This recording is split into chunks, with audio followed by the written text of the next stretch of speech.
ketenagakerjaan dan unsur pentingnya. Di Indonesia, ketenagakerjaan diatur dalam Undang-Undang Nomor 13 Tahun 2013. Menurut peraturan tersebut, ketenagakerjaan adalah segala hal yang berhubungan dengan tenaga kerja sebelum, selama, dan sesudah masa kerja. Dunia kerja memiliki dua subjek penting, yaitu pertama adalah si pemberi kerja yang bisa berupa badan, perusahaan, atau perorangan. Kedua adalah pekerja sebagai orang yang diberi pekerjaan. Tenaga kerja didefinisikan sebagai setiap orang yang mampu melakukan pekerjaan yang menghasilkan barang atau jasa yang berguna bagi dirinya sendiri ataupun masyarakat secara umum. Peraturan tersebut juga mengatur tentang tenaga asing yang bekerja di Indonesia. Syarat penting yang harus dimiliki warga asing yang bekerja di Indonesia adalah memiliki visa kerja. Pengelompokan tenaga kerja dibagi menjadi 3, berdasarkan kualifikasi, berdasarkan kemampuan, dan berdasarkan skill. Kelompok-kelompok yang akan dibahas sebagai berikut. 1. Tenaga kerja terdidik. 2. Tenaga kerja terlatih. 3. Tenaga kerja tidak terdidik dan tidak terlatih, dan bukan tenaga kerja. Pembangunan ketenagakerjaan di Indonesia. Pembangunan ketenagakerjaan sudah diamanatkan dalam Konstitusi Dasar Undang-Undang Dasar 1945.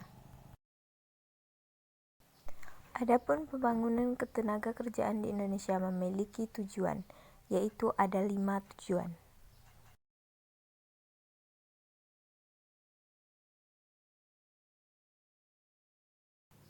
Unsur-unsur perencanaan tenaga kerja ada 8.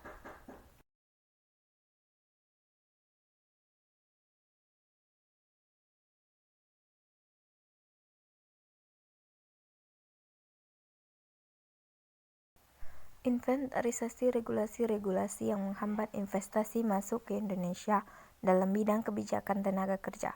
Pertama, Undang-Undang Nomor 13 Tahun 2003 dengan aturan tentang memperkerjakan dan memecat yang dianggap memberatkan bisnis. 2. Bentang regulasi juga bisa menjadi penghalang. 3. Sejarah nasionalisme ekonomi seperti yang diilustrasikan oleh daftar negatif investasi pemerintah, yang membatasi kepemilikan asing di bidang-bidang mulai dari pembuatan bir hingga penambangan, telekomunikasi hingga pendidikan. 4. Tarif pajak perusahaan Indonesia sebesar 25% lebih tinggi daripada rival regional seperti Vietnam dan Thailand. 5. Sektor manufaktur Indonesia terputus dari rantai pasokan global menurut Bank Dunia. 6. Pekerja yang mengalami pemutusan hubungan kerja atau PHK pada masa kerja kurang dari 1 tahun wajib mendapat pesangon setara upah 1 bulan. 7. Tenaga kerja belum tentu memenuhi kuota 40% di suatu daerah, belum lagi soal keterampilan dari tenaga kerja lokal tersebut. Masalah ketenaga kerjaan di Indonesia dan solusinya. Masalah ketenagakerjaan suatu masalah yang terbilang kompleks dan harus ditangani secara serius oleh pemerintah dan kementerian yang secara khusus menangani soal ketenagakerjaan, yakni Kementerian Ketenagakerjaan.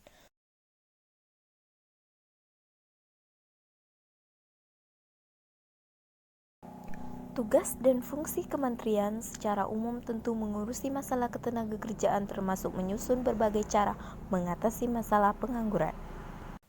Secara khusus, kementerian mempunyai fungsi dan tugas yaitu 1. Perumusan, penetapan, dan pelaksanaan kebijakan. 2. Koordinasi dalam pelaksanaan tugas. 3. Mengelola barang milik atau kekayaan negara. 4. Mengawasi pelaksanaan tugas. 5. Melaksanakan bimbingan teknis dan supervisi. 6. Melaksanakan penelitian, perencanaan, dan pengembangan di bidang ketenagakerjaan di Indonesia. Susunan Organisasi Kementerian Ketenagakerjaan Indonesia atau Kemnaker.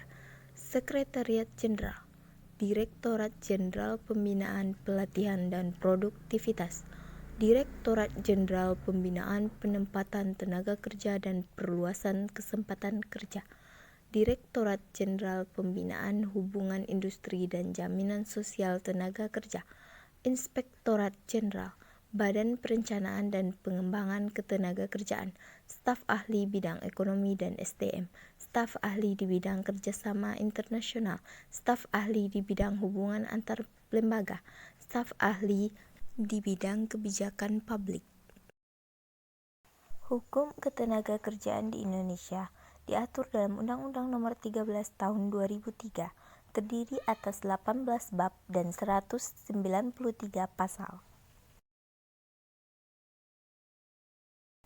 Masalah ketenagakerjaan di Indonesia: jumlah angkatan tenaga kerja yang terlalu banyak, kualitas angkatan kerja relatif rendah, persebaran tenaga kerja yang tidak merata, kesempatan kerja masih terbatas, gaji para pekerja yang rendah, pertumbuhan lapangan kerja yang lambat, jaminan sosial yang kecil, kesejahteraan hidup yang rendah, pemutusan hubungan kerja, dan pengangguran. Cara mengatasi masalah ketenagakerjaan: 1. Mengadakan transmigrasi ke daerah terpencil. 2. Mengadakan pelatihan kerja. 3. Mendorong tenaga kerja untuk berwirausaha. 3. Mendirikan SMK. 5. Mengadakan pelatihan manajerial di daerah terpencil. 6. Membuat kebijakan yang tepat. 7. Melakukan pemagangan kerja bagi calon tenaga kerja.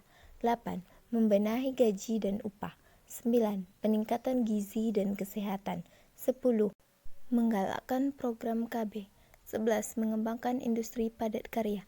12. Meningkatkan permodalan di dalam negeri. 13. Pengembangan pekerjaan umum. 14. Pengembangan sektor usaha informal di daerah terpencil.